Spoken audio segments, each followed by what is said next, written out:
দেশের সরকারি প্রাথমিক বিদ্যালয়ের শিক্ষকদের বেতন গ্রেড বাড়ানো, সহকারী শিক্ষকের বিদ্যমান পদ বিলুপ্ত, স্থায়ী কমিশন গঠন এবং বিদ্যালয়গুলোকে শিক্ষণ দক্ষতার ভিত্তিতে ৩টি শ্রেণীতে ভাগ করে প্রয়োজনীয় ব্যবস্থা নেওয়া সহ শতাধিক সুপারিশ করেছে প্রাথমিক শিক্ষার মান উন্নয়নে সরকার গঠিত পরামর্শক কমিটি। কমিটি বলছে, একটি সুশিক্ষিত আত্মনির্ভরশীল জাতি গঠনে পরবর্তী নির্বাচিত সরকারের অপেক্ষায় না থেকে প্রাথমিক শিক্ষার উন্নয়নে অন্তর্বর্তী সরকারের এখনই নজর দিতে হবে।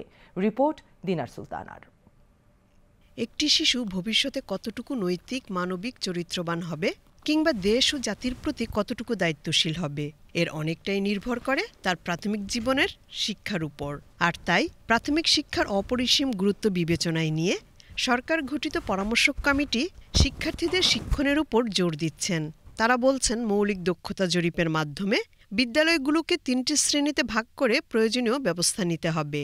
প্রাথমিক শিক্ষা পুরো ব্যাপারটা এমনভাবে দেখতে হবে যে শিশু শিখছে কিনা সেটাকে কেন্দ্রে রেখে সেটাকে ফোকাস করে সকল অ্যাক্টিভিটি ডিজাইন করতে হবে।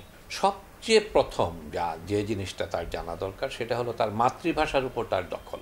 বাংলা তার শুধু একটা ভাষা না, এটা হলো একটা মাধ্যম।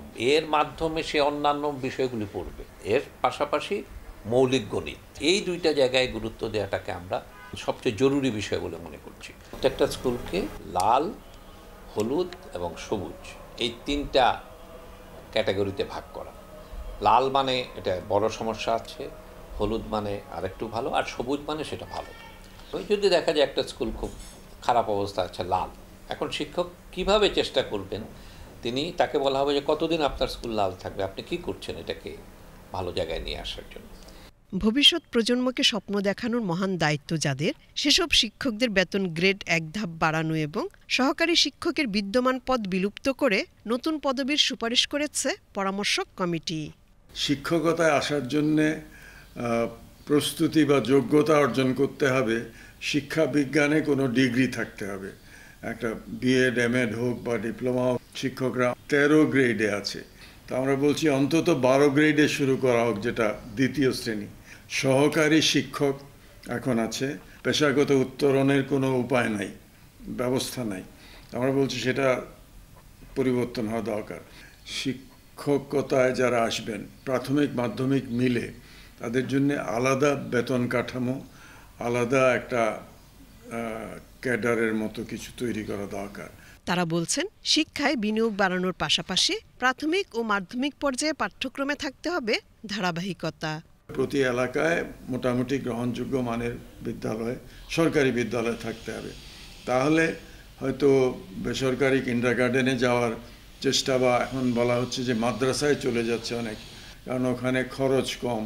শিক্ষাটাকে সামগ্রিকভাবে দেখতে হবে, অন্তত বিদ্যালয় শিক্ষা প্রাথমিক 5ম শ্রেণী পর্যন্ত আলাদা করে দেখলে হবে না, তো একটা ধারাবাহিকতা থাকতে হবে। শিক্ষা নিয়ে সংস্কারটা ওই রাজনৈতিক দলগুলো আসলে করবে, সেরকম এটা পিছিয়ে দেওয়া ঠিক হবে না। কাজটা শুরু করতে হবে। সরকারকে কমিটমেন্টটা থাকতে হবে এডুকেশনের জন্য। এডুকেশনের যে এলোকেশন, আপনি টাকা দিবেন না, বলা হয় যে 4% অন্তত জিডিপির ব্যয় করেন এডুকেশন। ওই শিশুদের খাওয়ানোটা আমাদের প্রায়োরিটিতে উঠে আসছে না, অথচ এর আপনি ফলটা হাতে নাতে পাবেন। তার পুষ্টির জন্য পাবেন, শিশুর পুষ্টি হবে, তার শিক্ষা অ্যাটেন্ডেন্স বাড়বে, তার স্কুলে আগ্রহ বাড়বে। প্রাথমিক শিক্ষার মান উন্নয়নে সরকারকে দ্রুত সময়রেখা নির্ধারণ করে সমন্বিত কর্মপরিকল্পনা গ্রহণের তাগিদ পরামর্শক কমিটির। দিনার সুলতানা, বিটিভি নিউজ।